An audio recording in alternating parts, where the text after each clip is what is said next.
યજ્ઞેદ્યયજ્ઞ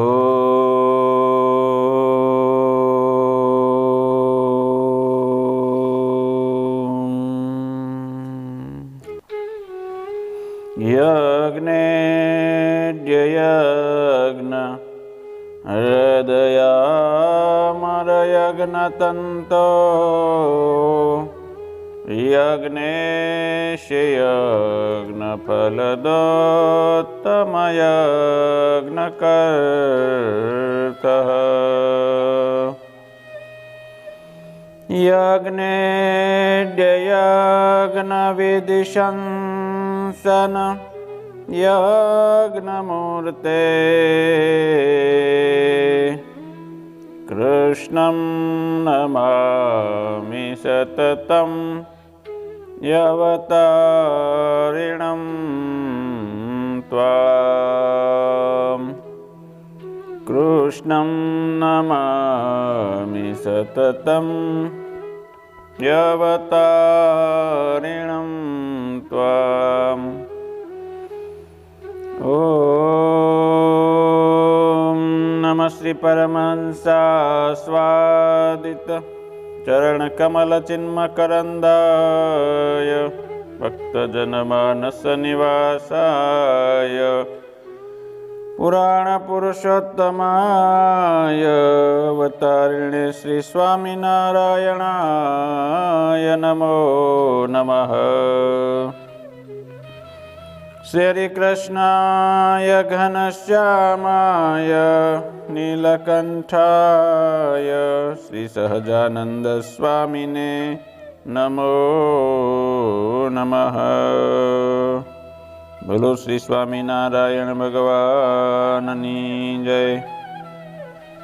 ઈષ્ટદેવ ભગવાન શ્રી સ્વામિનારાયણ, પ્રાતઃ સ્મરણીય વંદનીય ગુરુજનો, સર્વે સંતો, પાર્ષદો, હરિભક્તો, ઇન્ટરનેટના માધ્યમથી કથા શ્રવણ કરી રહેલા તમામ શ્રોતાજનો, વિદ્યાર્થી બાલદોસ્તો, વાલીઓ સૌને જય સ્વામિનારાયણ. ધનુર્માસ ચાલી રહ્યો છે, એને અંતર્ગત શ્રીમદ ભગવદ્ ગીતા જ્ઞાન સત્ર અધ્યાય 7મો આજે શરૂ થશે. જ્ઞાન વિજ્ઞાન યોગ. ભગવાન કેવા છે એનું નિરૂપણ જ્ઞાન અને વિજ્ઞાન સાથે રજૂ થશે. ભગવદ્ ગીતાના 7 થી 12 અધ્યાયમાં ભગવાન ઈશ્વર તત્વનું દર્શન કરાવે છે. શ્રીમદ ભગવદ્ ગીતાના વક્તા ભગવાન સ્વયં નારાયણ પોતે જ પોતાના સ્વરૂપનું નિરૂપણ કરી રહ્યા છે. હવે પછીના 6 અધ્યાયોમાં ભગવાન જણાવે છે કે આ જગતનું સર્જન કરનાર, આ જગતનું પાલન કરનાર, તેનો નિયંતા પણ હું પોતે જ છું. હું જગતમાં સર્વત્ર વ્યાપ્ત છું. અહમાત્મા ગુડાકેશ સર્વભૂતાશય સ્થિત.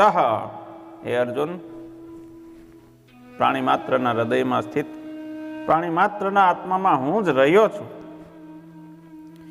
તેથી ઈશ્વરના સ્વરૂપનું જ્ઞાન કરાવવાની અત્યંત આવશ્યકતા છે. જે વસ્તુ ક્યારેય ઇન્દ્રિયોના વિષયો ન બની શકે. ઇન્દ્રિયો એટલે શ્રોત્ર, ત્વક, ચક્ષુ, રસના અને ઘ્રાણ. આ જે ઇન્દ્રિયો છે એના વિષય શબ્દ, સ્પર્શ, રૂપ, રસ, ગંધ. જે વસ્તુ ક્યારેય આ ઇન્દ્રિયોનો વિષય ન બની શકે, જેને ક્યારેય કોઈ જોઈ ન શકે, જેને કોઈએ જોયું પણ નથી, જે નિત્ય પરોક્ષ છે, તેનું જ્ઞાન માત્ર શાસ્ત્રથી જ થાય છે.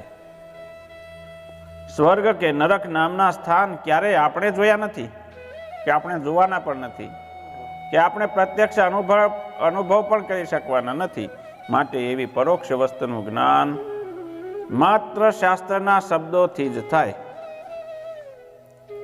આત્મા નિત્ય છે, આત્મા અપરોક્ષ છે.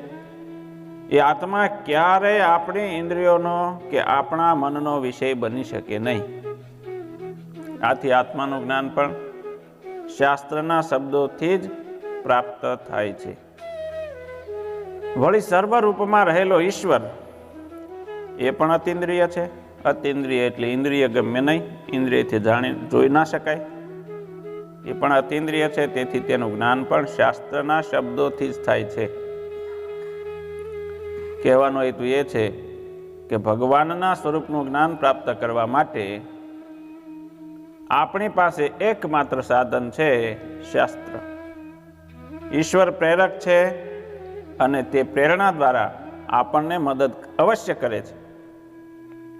જમ્મુ કાશ્મીરના કુપવાડા ક્ષેત્રની અંદર બનેલી એક સત્ય ઘટના, એક સૈનિકે કોઈની આગળ આ વાત કરેલી છે.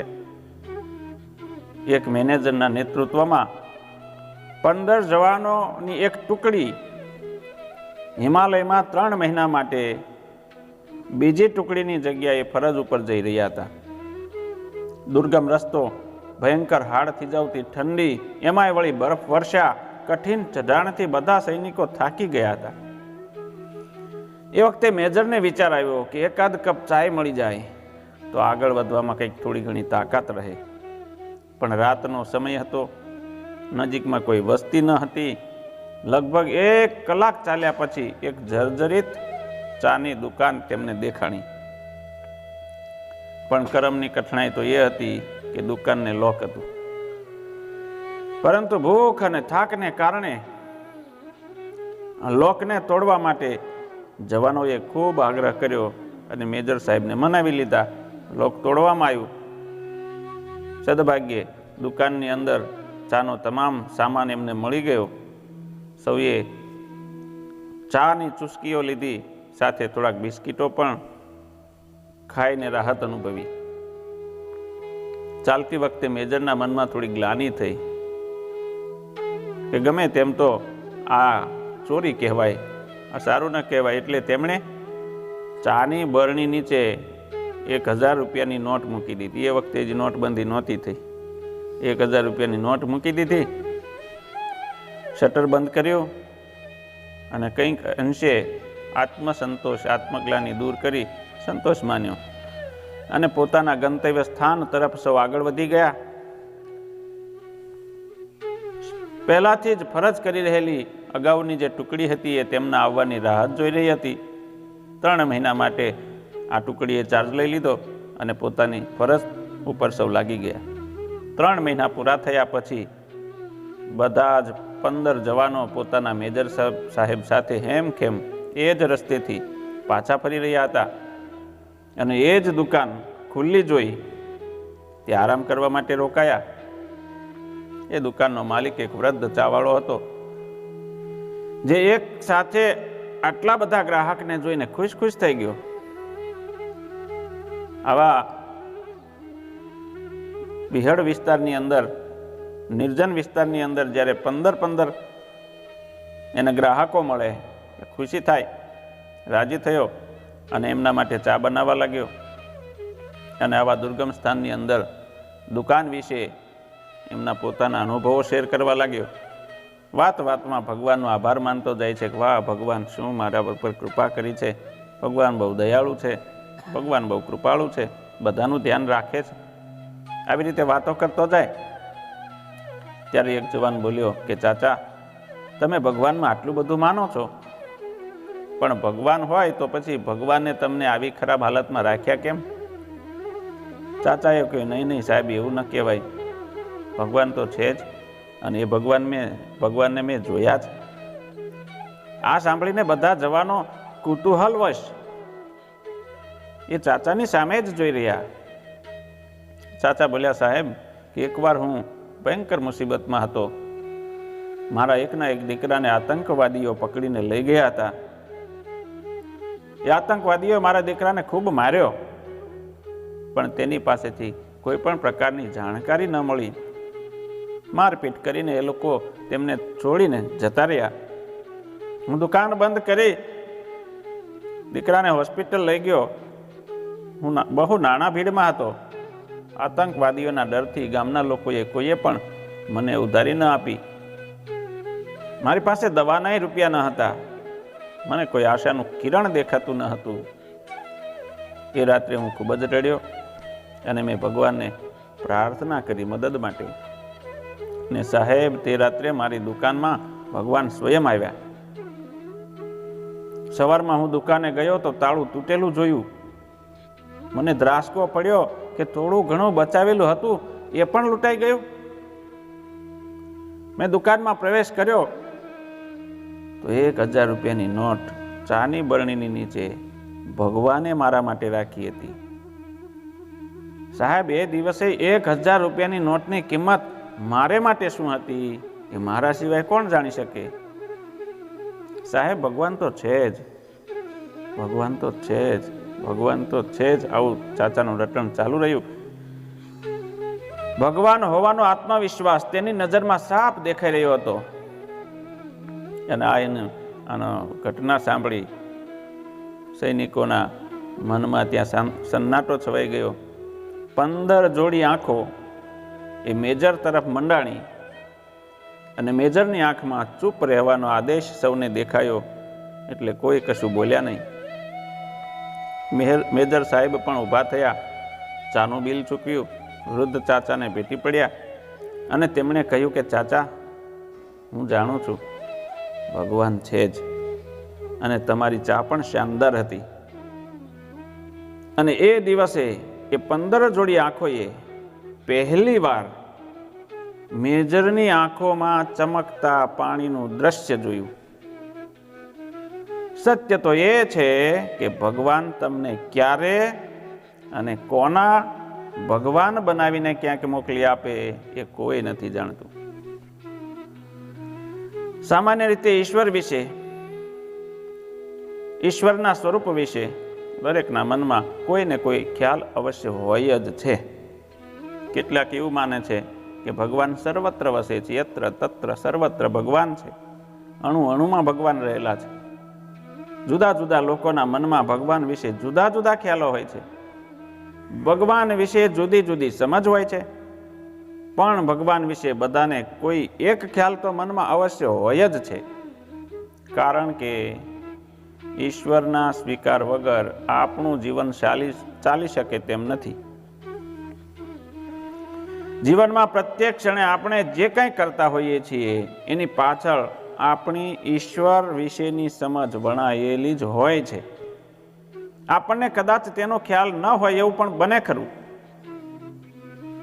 ખોટું બોલવાથી મને કોઈ લાભ થતો હોય તો તે લાભનો ભોગ આપીને, તે લાભનું નુકસાન વેઠીને પણ હું સાચું બોલું તો એની પાછળ હું જે કંઈ કરું છું તેની નોંધ લેનાર કોઈ સાક્ષી છે.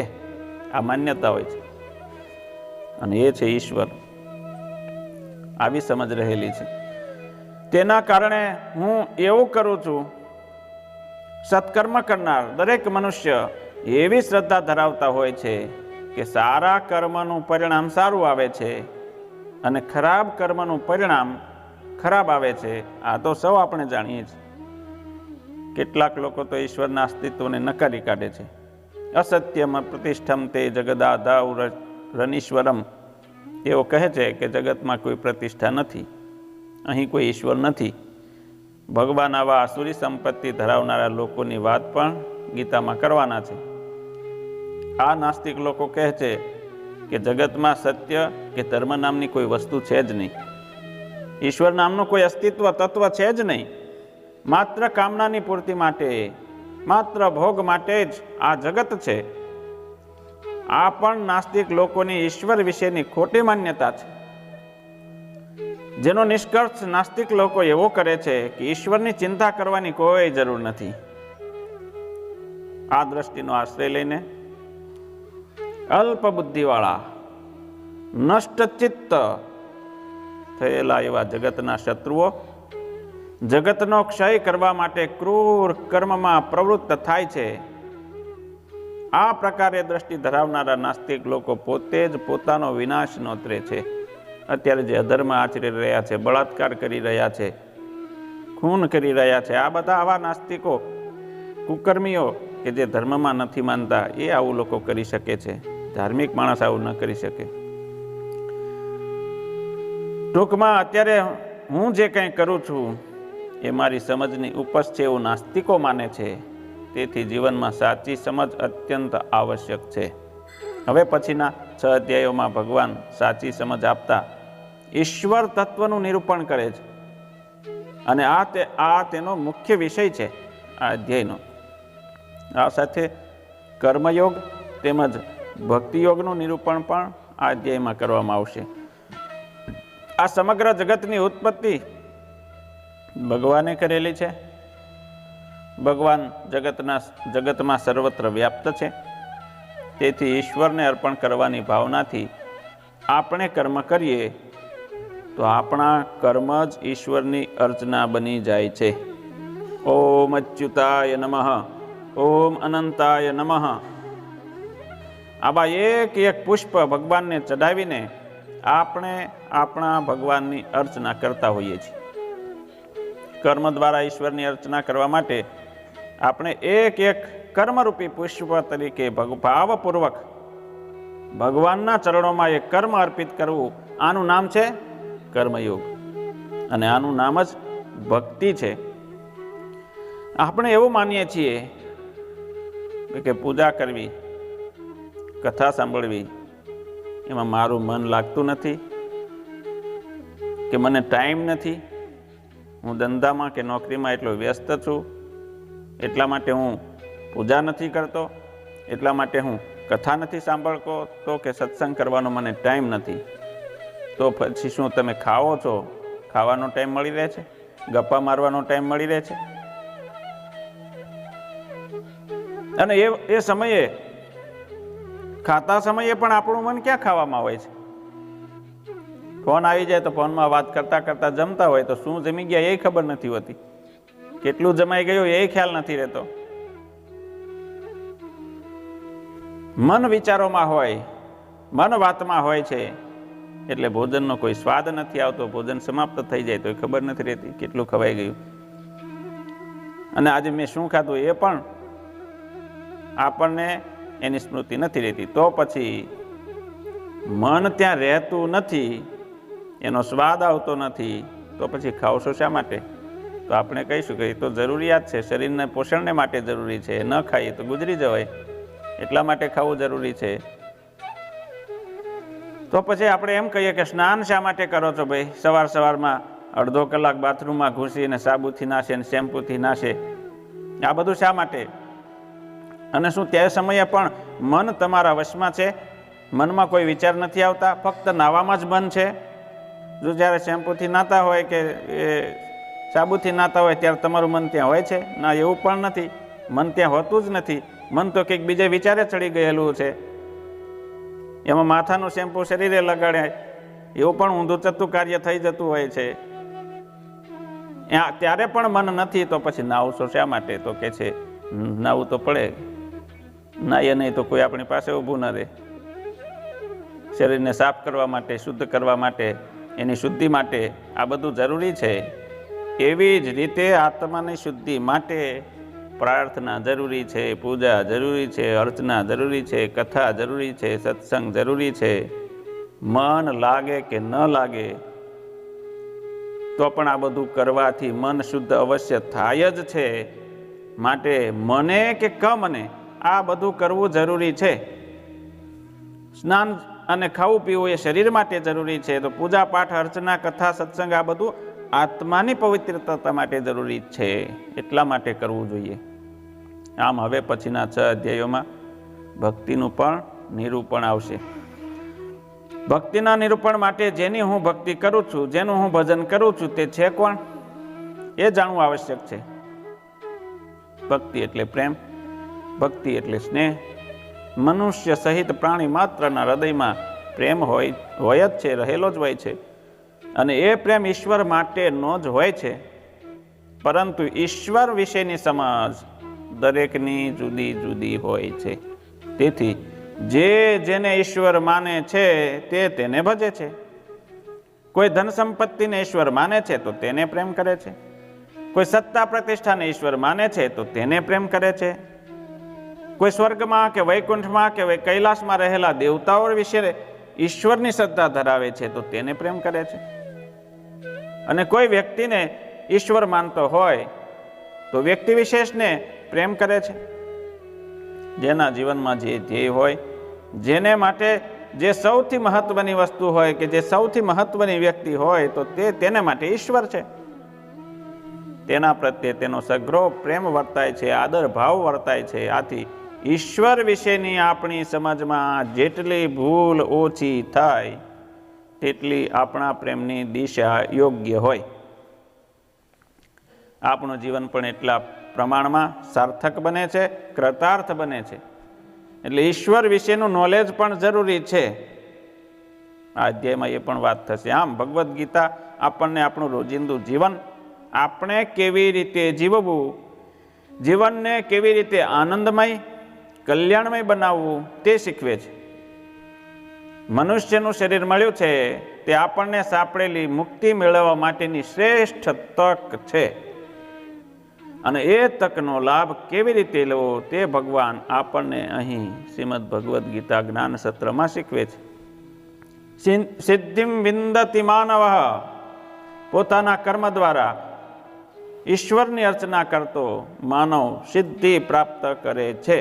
યતઃ પ્રવૃત્તિર ભૂતાનામ, ઈશ્વર પ્રાણી માત્રના પ્રવર્તક છે.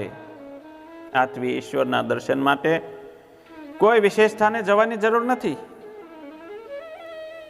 ઈશ્વર તો અણુ અણુમાં રહ્યા છે. ત્યારે આપણને પ્રશ્ન થાય કે શું આ જળ પંખાની અંદર પણ ઈશ્વર રહેલા છે? આ જળ પંખામાં પણ ઈશ્વર નિવાસ કરીને રહે છે? જળ ચેતન સર્વમાં ઈશ્વર તો રહેલા જ છે. તેથી તે સૌનો આપણે આદર કરવો જોઈએ. તમામ વસ્તુમાં આપણે અણુ અણુમાં કહીએ છીએ, એટલે ઈશ્વર તો સર્વત્ર છે. ઘણી વાર લોકો બહારથી ઘરમાં આવે તો બૂટની દોરી છોડી બૂટને પગ વડે લાત મારીને ફેંકી દેતા હોય છે. વિદ્યાર્થીઓ સ્કૂલેથી આવે, કભેથી સ્કૂલ બેગ ઉતારીને ઘા કરી દેતા હોય છે. કપડાં બૂટ વગેરે આમ તેમ ફેંકી દે છે. જે લોકો આવું વર્તન કરે છે એમને માટે પહેલો ઉપદેશ તો એ છે કે કોઈ પણ વ્યવહાર કરતી વખતે જળ ચેતન સૌ પ્રત્યે સંવેદનશીલ બનવું જોઈએ. આપણી વૈદિક સંસ્કૃતિમાં પૃથ્વીને પણ માતા કહેવામાં આવી છે. એટલે દરેક વસ્તુના ભગવાનની દ્રષ્ટિએ જોઈને આદર શીખવો ને વર્તન શીખવું. ઘરે આવો તો બૂટ પહેલાં વ્યવસ્થિત એની બૂટની જગ્યાએ યથાસ્થાને મૂકવા જોઈએ. આવી ટેવ પાડવી જોઈએ. દરેક વ્યક્તિએ પોતપોતાના કપડાં અને વસ્તુઓ જે છે યથા યોગ્ય સ્થાને મૂકવી જોઈએ. આવી ટેવ પાડવી જોઈએ. સવારે વહેલા પથારીમાંથી ઉઠો તો સૌથી પહેલાં ઓઢવાનું જે કોઈ પણ હોય સાધન, ગોદડું હોય કે શાલ હોય કે પછી ગમે તે હોય, એને વ્યવસ્થિત વાળીને મૂકવાની આદત બધાએ વિકસાવવી જોઈએ. કારણ કે આપણે તમામ વસ્તુની અંદર ઈશ્વરત્વ ભાવની દ્રષ્ટિ રાખીએ છીએ. આપણી સંસ્કૃતિની અંદર પૃથ્વીને માતા કહેવામાં આવી છે. આથી સવારે ઉઠીને પૃથ્વી પર પગ મૂકતા પહેલાં પ્રાર્થના કરીએ છીએ. પ્રાર્થના કરવામાં આવે છે, સમુદ્ર વસને દેવી પર્વતસ્તન મંડલે વિષ્ણુ પત્ની નમસ્તુભ્યમ પાદસ્પર્શક સમસ્વમે. હે દેવી વિષ્ણુ ભગવાનની પત્ની એવી ભૂદેવી, આપ મારી માતા છો. આપને હું પગથી સ્પર્શ કરી રહ્યો છું. આપના પર હું ચાલી રહ્યો છું. તો એ માટે આપ મને માફ કરજો. આવી પ્રાર્થના આપણે કરીએ છીએ. આદર ભાવ છે. સનાતન હિન્દુ ધર્મશાસ્ત્રોને અનુસાર ઈશ્વર માત્ર સ્વર્ગમાં કે વૈકુંઠમાં કે અન્ય કોઈ લોકમાં જ છે એવું નથી. હિન્દુ ધર્મમાં તો આકાશમાં પણ ઈશ્વર છે, પાતાળમાં પણ ઈશ્વર છે. જગતમાં જે કંઈ છે તે ઈશ્વરમય જ છે. ઈશ્વરની પ્રેરણાથી સૂર્ય ઉગે છે, જળ વહે છે, અગ્નિ બળે છે, પવન વાય છે, ધરતી સૌને ધારણ કરે છે, અન્ન જળ આપણને તૃપ્તિ આપે છે. તે ઈશ્વરની પ્રેરણાથી જ આ બધું થઈ રહ્યું છે. જગતમાં જે કંઈ છે તે બધાની કંઈક ને કંઈક ઉપયોગિતા છે, કાર્યક્ષમતા છે, અને તે સર્વ ઈશ્વરને કારણે છે. આવી દ્રઢ માન્યતા છે તો અણુ અણુની અંદર ઈશ્વર રહેલા છે. તો દરેક વસ્તુ પદાર્થ માત્રને ઈશ્વર દ્રષ્ટિથી જોઈને આદર કરો. તો પછી એનો અર્થ એવો થયો કે જ્યારે કોઈ એક માણસ બીજા માણસ પર ગોળી ચલાવે છે, ચપ્પુ ચલાવે છે કે કોઈ વસ્તુથી પ્રહાર કરે છે, એનું ખૂન કરી નાખે છે, ત્યારે તેને પ્રેરણા આપનાર કોણ? ઈશ્વર છે. ચોર ચોરી કરે છે તો ઈશ્વરની પ્રેરણાથી કરે છે. દુરાચારી માણસ દુરાચાર કરે છે તો ઈશ્વરની પ્રેરણાથી કરે છે. શું આવું થયું? ઈશ્વરની પ્રેરણાથી જ બધું થાય છે, એ વાત સાચી છે, પરંતુ ઈશ્વર કરે છે એવું નથી. વીજળીની પ્રેરણાથી પંખો ચાલે છે. એ પંખો ત્યારે જાત જાતના અવાજ કરતો હોય તો શું એમાં દોષ વીજળીનો છે? આપણે પંખાની સ્વિચ દબાવીએ અને એમાં જો કરંટ આવતો હોય અને એ કરંટ આપણા હાથને લાગે તો એમાં વીજળીનો ગુનો ખરો? ના, એવું નથી. એમાં વીજળીનો કોઈ દોષ નથી. દોષ છે પંખાનો. વીજળીની હાજરીમાં પંખાએ શું કરવું એ વીજળી નક્કી નથી કરતી, એ પંખો નક્કી કરતો હોય છે. આપણી આસપાસ આપણને ખૂન, ચોરી, લૂંટપાટ, દુરાચાર, વ્યભિચાર વગેરે દૂષણો જોવા મળે છે, તો એમાં દોષ ઈશ્વરનો નથી. દોષ તો જે તે વ્યક્તિનું અંતઃકરણ દૂષિત હોવાને કારણે માણસ દૂષિત પ્રવૃત્તિ કરે છે એનો છે. મલિન એટલે મેલું કપડું હોય, એને ગરણા તરીકે આપણે ઉપયોગ કરીએ તો એમાંથી પસાર થઈને પાણી આવતું હોય ત્યારે પાણી શુદ્ધ થવાને બદલે વધારે મલિન થશે અને બહાર આવશે. એ રીતે મલિન પ્રવૃત્તિ અંતઃકરણને દૂષિત કરે છે. વ્યક્તિરૂપી માધ્યમમાંથી પસાર થઈને આવતી હોવાને કારણે એ દૂષિત પ્રવૃત્તિ થઈ જાય છે. દોષ ઉપાધિમાં છે, ઈશ્વરમાં કે પરમાત્મામાં દોષ નથી. એ તો સાક્ષી સ્વરૂપે સૌના અંતર્યામાં રહેલા છે. મારામાં ઈશ્વર છે, તમારામાં ઈશ્વર છે, બધાના હૃદયમાં સાક્ષી સ્વરૂપે ભગવાન રહેલા છે. પણ તો પછી ઈશ્વર અને જીવ એ બે હસ્તી જુદી જુદી થાય ને. ઈશ્વર અલગ, જીવ અલગ, બંને અલગ અલગ છે ને. તમે એમ કહો છો કે ઈશ્વર તો સર્વત્ર છે, તો શું એક છે કે અલગ છે? અને ભગવાન તો કહે છે કે સર્વ મારા વડે વ્યાપ્ત છે, હું સર્વમાં વ્યાપ્ત છું. તો આ બંનેમાં તો વિરોધ થયો. હા, વાત સાચી છે, દેખીતી રીતે વિરોધ જણાય છે, પરંતુ હકીકતે રીતે ઈશ્વર અને જીવ એ બંને એક જ દેહમાં રહેલા છે. ઈશ્વર અને જીવ બંને એક જ દેહમાં રહેલા છે. શિક્ષાપત્રીમાં સ્વામિનારાયણ ભગવાન કહે છે, હૃદયે જીવ વજ્જીવે યોંતર્યામી તયા સ્થિત જ્ઞેય સ્વતંત્ર એશો સૌ સર્વ કર્મ ફલપ્રદ. જે ઈશ્વર છે તે જેમ હૃદયને વિશે જીવ રહ્યો છે તેમ જીવને વિશે અંતર્યામીપણે કરીને ઈશ્વર રહ્યા છે. ઈશ્વર સ્વતંત્ર છે, સર્વને કર્મ ફળ આપનારા છે. ઈશ્વર સાક્ષી રૂપે આપણામાં રહ્યા છે. હું અને તમે જે કંઈ પ્રવૃત્તિ કરીએ છીએ તેના સાક્ષી ભગવાન છે. સાક્ષી છે, કરતા નથી. એના જવાબદાર જે તે વ્યક્તિ છે, ભગવાન નથી. એ જેવું કર્મ કરે છે વ્યક્તિ, એને કર્મ ફળ ભગવાન આપે છે અને વ્યક્તિ ભોગવે છે. ભગવાનને કર્મનું ફળ ભોગવવું પડતું નથી, વ્યક્તિને લાગે છે. ગોળી ચલાવનાર અને ગોળીનો ભોગ બનનાર એ બંને જુદા જ છે, પરંતુ ઈશ્વર સર્વત્ર હોવાથી તે બંને જીવમાં છે. ગોળી ચલાવનારો અને ગોળી ખાનારો બંને અલગ છે, પણ બંનેની અંદર ભગવાન એક છે અને એ સાક્ષી સ્વરૂપે છે, એમ કહી શકાય છે. ભક્ત અને ભગવાનનું એકાત્મપણું અવશ્ય છે. ભગવાન અને ભક્ત એક હોઈ શકે. ભગવાનને કંઈ દુઃખ થાય, ભક્તને કંઈ દુઃખ થાય છે, એને ઈજા પડે છે, પહોંચે છે, તો એ ભગવાન પોતે પોતાના ઉપર ધારણ કરી લે છે, એવું બને છે. ભક્ત બુડાણાની કથા છે, આ વિષયમાં પ્રસિદ્ધ છે. દ્વારકા, આ ભક્ત હતો બુડાણા ભક્ત ડાકોરના. દ્વારકા દર્શન કરવા જાય તો દ્વારકાથી ભગવાન રણછોડરાય બોડાના સાથે ડાકોર આવ્યા. આમાં તો બહુ ભજન છે આના ઉપર. અને દ્વારકાથી ગુગળી બ્રાહ્મણો ભગવાનને શોધીને દ્વારકા પાછા લઈ જવા માટે ડાકોર આવ્યા. બોડાણા ભક્ત ભગવાનને લઈને ડાકોર આવી ગયા છે. અને પેલા સવારમાં મૂર્તિ ન દેખાણી, મંદિરમાંથી મૂર્તિ ક્યાં ગઈ? તો કે છે આ બોડાણા ભગત આવ્યો હતો, મૂર્તિ એની હારે જ ગઈ હોવી જોઈએ. એટલે એ બધા ગુગળી બ્રાહ્મણો છે ડાકોર આવે છે, ત્યારે ભગવાન એનાથી બચવા માટે મૂર્તિ કે પાછી લઈ દ્વારકામાં ન લઈ જાય એટલા માટે ગોમતી તળાવમાં ભગવાન છુપાઈ ગયા છે. આ ઘટના ત્યાં લખેલી છે. અને ગુગળીઓએ ભક્ત બોડાનાના શરીરમાં ભાલાઓથી પ્રહાર કર્યો અને એને પૂછ્યું કે ભગવાન ક્યાં છે, બતાવો. ધમકી આપી. પણ આ શું?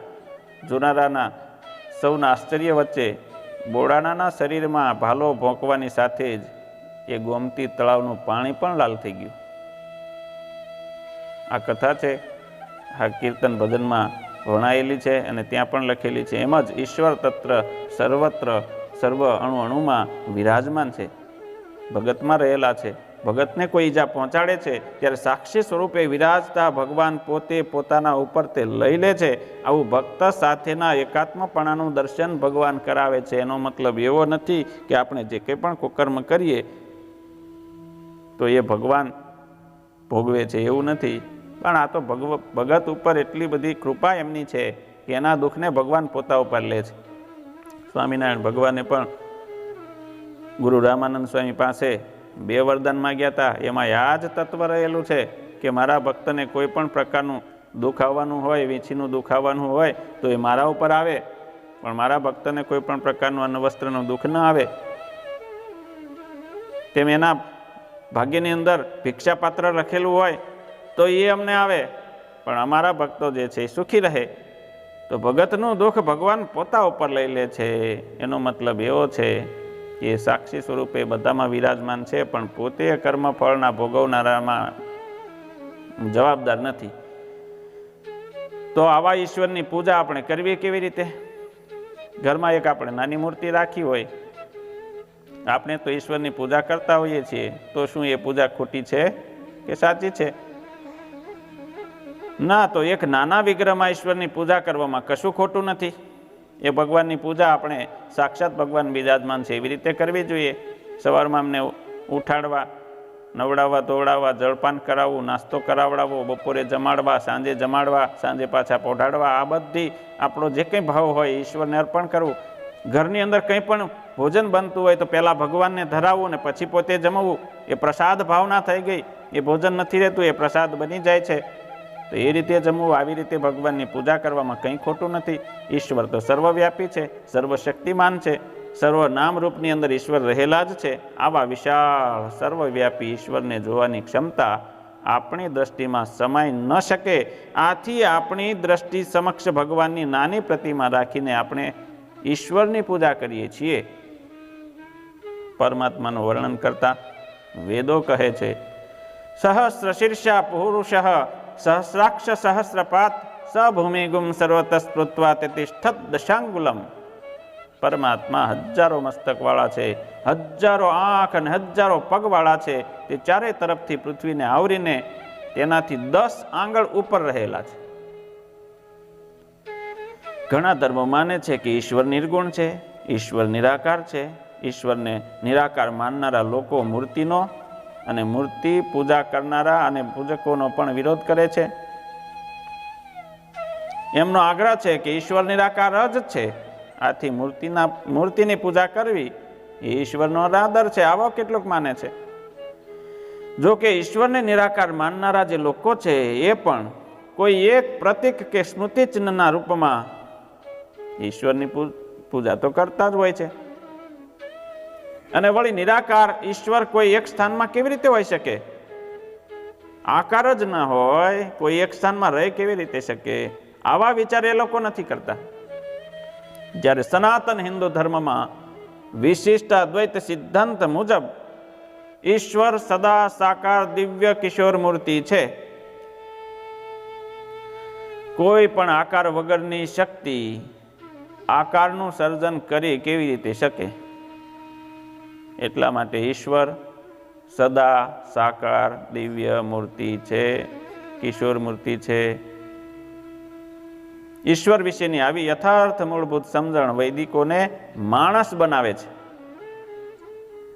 કોઈને ઈજા ન કરવી જોઈએ, કોઈને પીડા ન પહોંચાડવી જોઈએ, સૌનો આદર કરવો જોઈએ, બધાને પ્રેમ કરવો જોઈએ. સર્વભૂત હિતે રતાહા. ભગવાનના ભક્તો સર્વભૂતોના હિતમાં રત છે. આ રીતે સર્વરૂપમાં રહેલા ભગવાનના ભજનથી, ભક્તિથી, આરાધનાથી આપણે ભગવાનના યથાર્થ દર્શન કરી શકીએ છીએ. તેથી કેવી રીતે ઈશ્વરની આરાધના કરવી જોઈએ એ પણ ભગવાન આપણને સમજાવશે. 7મા અધ્યાયના આરંભમાં ભગવાન કહે છે, જ્ઞાન દ્વારા ભગવાનના સ્વરૂપને માનવું એ આપણા મનુષ્ય જીવનનું ધ્યેય છે. આ ધ્યેયની સ્પષ્ટતા હશે તો આપણા જીવનને યોગ્ય દિશા મળશે. માનવ જીવન આ ધ્યેયની પ્રાપ્તિ માટે જ મળેલું છે અને વૈદિક શાસ્ત્રોની દ્રષ્ટિમાં આધ્યાત્મિક જીવન અને વ્યવહારિક જીવન એવા કોઈ ભિન્ન વિભાગ નથી. હા, આપણે આપણા જીવનમાં આવા વિભાગ પાડી દીધા છે ખરા, આપણે પાડેલા છે, મેન તમે પાડેલા છે. દરરોજ સવારે અડધો કલાક પૂજાના રૂમમાં હું હોઉં ત્યારે હું ભગવાનનો ભક્ત ખરો, પણ પછી આખો દિવસ ભગવાનને દુકાને પ્રવેશ કરવા દેતો નથી. ત્યાં જરૂર નથી તમારી કે ધર્મની વાતો પૂજા કરતી વખતે જ કે કથા સાંભળતી વખતે જ હોવી જોઈએ એવું આપણે માનીએ છીએ. એ બરોબર છે, પણ વેપારમાં એને વચ્ચે ન લવાય. વેપારની રીતે થાય આવું આપણે માનતા હોઈએ છીએ, પણ આ રીતે જીવનના વિભાગ પાડી દેવા એ પણ ઠીક નથી. વેપારમાં પ્રામાણિકતા આવી જાય તો આપણું સમગ્ર જીવન આધ્યાત્મિક જીવન બની જાય. આપણું જીવન ઈશ્વરને પ્રાપ્ત કરવાના સાધન રૂપ બની જાય. તે માટેનો ઉપદેશ ભગવાન આપણને ભગવદ્ ગીતામાં આપે છે. ભગવાન કહે છે કે તું કર્મ કર અને કરેલું જે કર્મ છે એ કર્મ તું મને અર્પણ કર. ભગવાનનું સ્વરૂપ કેવું છે, અંતરાત્માને કેવી રીતે ભગવાનમાં જોડવો, આવા પ્રશ્નો અર્જુનના મનમાં પણ ઉઠ્યા હશે. આથી એને અર્જુને પૂછ્યા વગર જ ભગવાન આ પ્રશ્નોના ઉત્તર આપવા પ્રવૃત્ત થાય છે. અને 7મા અધ્યાયથી ભગવત તત્વ, ભગવદ ભક્તિ અને ભગવાનનો ભક્ત એ સર્વનું નિરૂપણ કરવાનો ભગવાન આરંભ કરે છે. ભગવાન શ્રી કૃષ્ણ કહે છે, મય્યાસક્ત મના પાર્થ યોગમ યુંજન મદાશ્રય અસંશયમ સમગ્રમ મામ યથા જ્ઞાસ્યસી તત્ શૃણુ. મારામાં મન આસક્ત કરી મારો જ આશ્રય કરી યોગનું અનુષ્ઠાન કરતો સંશય રહિત થઈને હે પાર્થ, મારા સ્વરૂપને હું હવે કહું છું તે ધ્યાન દઈને સાંભળ. વળી ભગવાન કહે છે કે મારો ભક્ત મદાશ્રય, મારો જ આશ્રિત હોવો જોઈએ.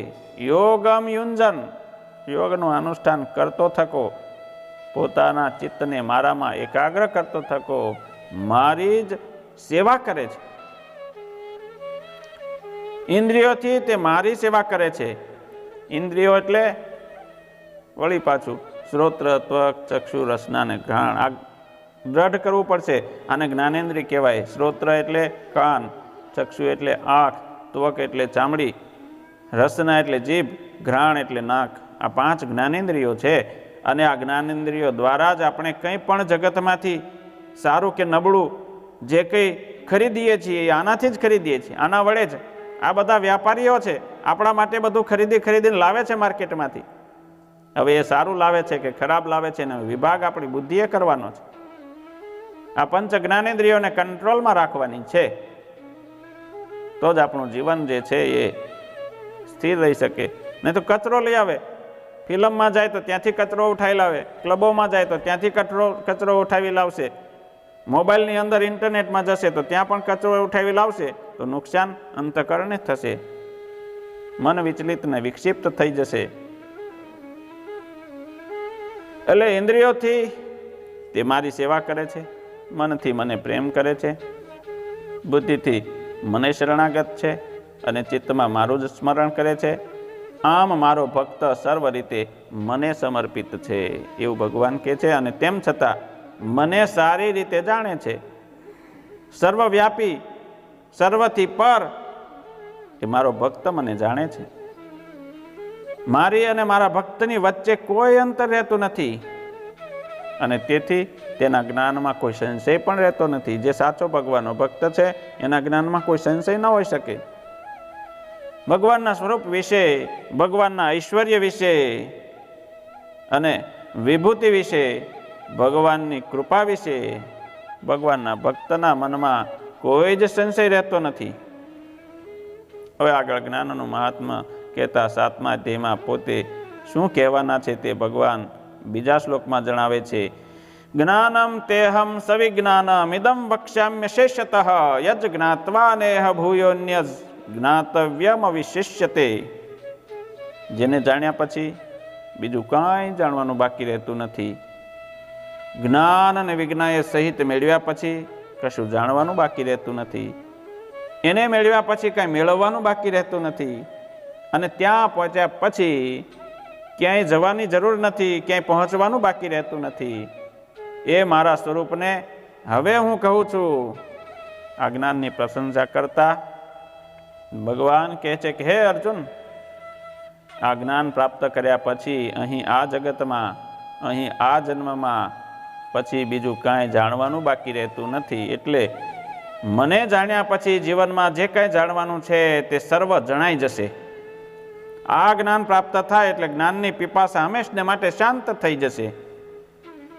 બીજી રીતે જોઈએ તો કોઈ પણ જ્ઞાન મેળવવાની પાછળનો હેતુ સુખ પ્રાપ્ત કરવાનો હોય છે કે મને આ જાણવાથી સુખ થાય.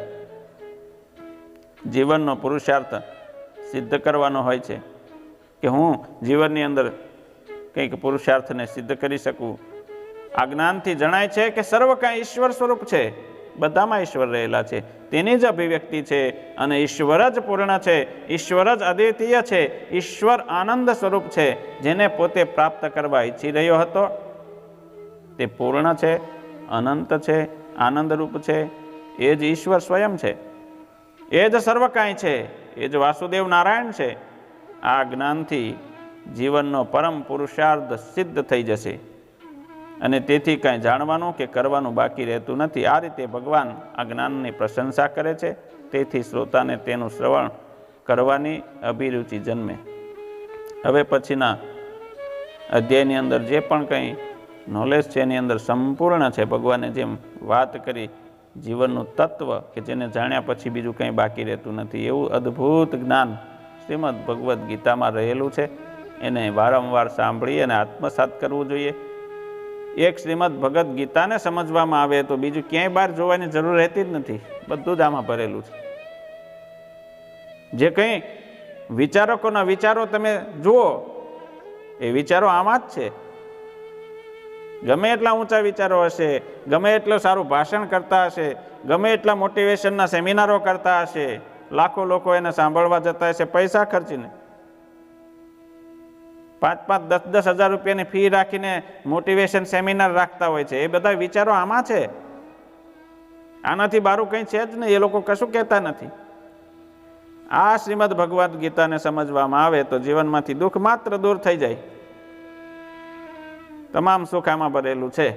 તો આને આપણે ધ્યાનથી શ્રવણ કરી, સાંભળી, વિચારીએ, મનન કરીએ અને આપણી બુદ્ધિને સ્થિર કરીએ ભગવાનના સ્વરૂપમાં. સહજાનંદ સ્વામી મહારાજની જય.